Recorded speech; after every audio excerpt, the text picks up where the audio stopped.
townsmen were busted, yuppie spending sprees began to slow, and the depth of the AIDS tragedy was becoming increasingly clear. It all added up to the end of a decade-long love affair with excess. And hard rockers were beginning to feel like the party was winding down. The era was just based around good times and partying and having a good time and getting drunk and girls, girls, girls. Heavy metal bands prospered in the overindulgence of the 80s, openly flaunting their appetites for drugs and sex.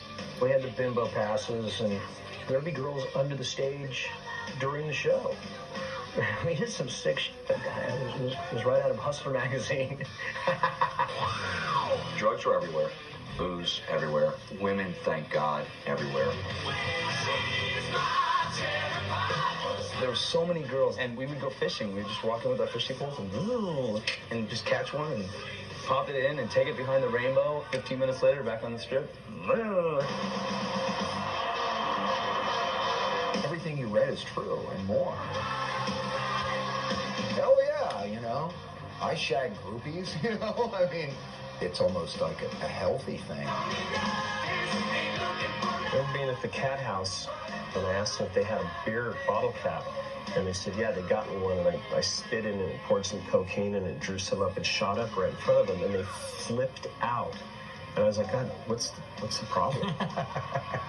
As the decade of excess came to a close, years of fast living and drug abuse started to catch up with many hard rockers. And metal's nothing but a good time image was losing its appeal. There's a lot of bands went up the ladder, got famous, and then the 80s kind of peaked out, and everybody was done with the hair, and they started going down the ladder, and the record sales were dropping off, and they broke up.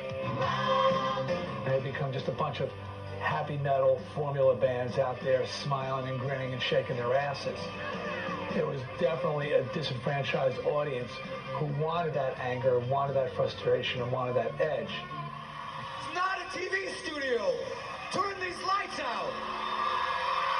It's a fucking rock concert!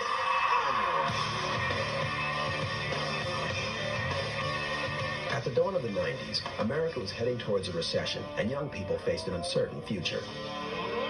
The unpolished sound of groups like Nirvana and Pearl Jam tapped into their cynicism and frustration, and hair metal's audience declined.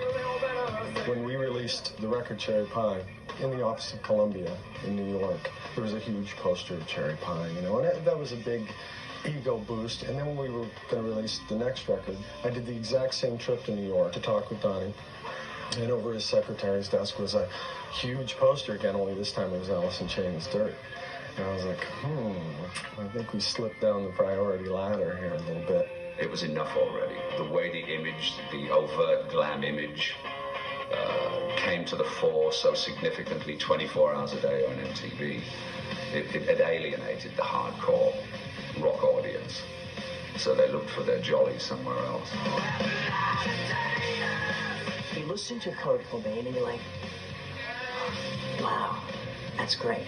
And you're listening to his songs and you're like, there's no bombs, there's no lasers, and they're coming to the shows and he's breaking everyone's heart. And you're going, oh, I have to go back to square one. When the glam metal or pop metal bands faded away, the only bands that were left were the hardcore bands. Metallica, them and Megadeth, the only people to survive because they weren't going with any trend and they weren't allowing themselves to be compromised by the record companies, so their fans stood by them. Others made attempts to appeal to the grunge audience.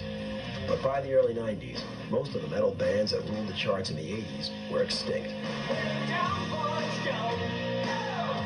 When grunge became cool, it wasn't cool to be in any of the 80s bands. But if you weren't wearing flannel or had a goatee, I mean, you were not cool.